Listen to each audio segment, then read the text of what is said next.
वालेकुम दोस्तों, जन्नत मोबाइल शॉप से एक्सटर्नली बात कर रहा हूँ। दोस्तों आज हमारे पास नोकिया का मोबाइल है, नोकिया 103। ठीक है, 1280 या 103 से कह सकते हैं आप। इसका ये पावर बटन मैं प्रेस कर रहा हूँ।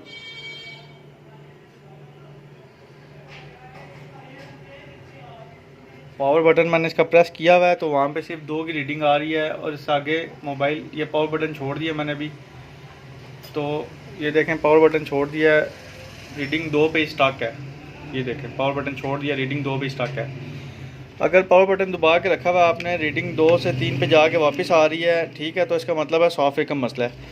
अगर रीडिंग पावर बटन दबा रहे हैं 2 पे रुक के आप जैसे ही छोड़ते हैं, यानी कि 2-3 पे जाके रीडिंग वापस आ जाती है, तो सॉफ्टवेयर का मसला है। अगर पावर बटन दबा के 2 तक रीडिंग जा रही है, उसके बाद आप पावर बटन छोड़ देते हैं तो रीडिंग वापस आ जाती है, तो फिर एलसीडी का मसला है। ठीक है, एलसीडी के वेज, डिस्प्ले वेज या एलसीडी का।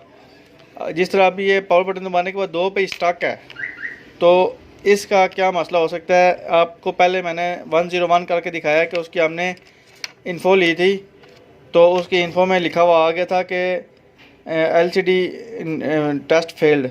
इसका मैं इन्फो लेने की कोशिश कर रहा हूँ, तो ये मोबाइल वहाँ पे इन्फो नहीं ले रहा, कनेक्ट नहीं हो रहा। तो इसका मतलब है कि इसकी पावर ऐसी प्रॉपर वर्क नहीं कर रही, जिसकी वजह से ये कनेक्शन नहीं बन पा रहा। इसका मैंने आपको बता दिया है कि अगर अभी 2 तक स्टक ना होता, ये 2 से रीडिंग वापस आ रही होती, तो इसके डिस्प्ले वेज या एलसीडी ख़राब होती इसकी। फिर हम इसकी एलसीडी रिप्लेस करते। ओह सॉरी, ये देखें, ये इसकी एलसीडी लगी हुई है। एलसीडी इसकी बजाय ठीक है बिल्कुल। लाइट ऑन कर लेते हैं, देख लेते हैं।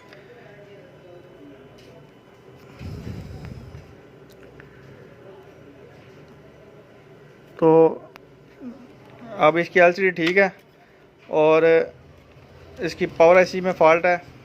इसको किस तरीके से रिपेयर करना है वो चीज़ मैं आपको बताता हूँ। इस तरीके से आपने इस मोबाइल को रख लेना है। अच्छा, इसकी पावर आईसी के ऊपर आपने लगानी है पेस्ट। जितनी अच्छी पेस्ट यूज़ करेंगे आप, उतना अच्छा आपको रिज़ल्ट मिलेगा मोबाइल रिपेयरिंग में। ठीक है, जब आप फ्लक्स जो है, ये सोल्डिंग फ्लक्स, ये आप नॉर्मली इस्तेमाल करेंगे फिर आप। अच्छा, अब जैसा कि आपको मैं एक चीज़ बता दूं कि ये मोबाइल जिस तरीके से आप देख पा रहे हैं कि इसकी पावर ऐसी पहले भी काफ़ी सारी सोल्ड हुई हुई है, तो इसकी पावर ऐसी हम सोल्ड नहीं करेंगे। सोल्ड करने से यह है कि हमारा मसला प्रॉपर हल नहीं होगा। ठीक है, अगर सोल्ड करने से मोबाइल ऑन होना होता तो मोबाइल ऑन हो जाता है। ये देखें, इसका ये जंपर लगा हुआ है बीएसआई लाइन का।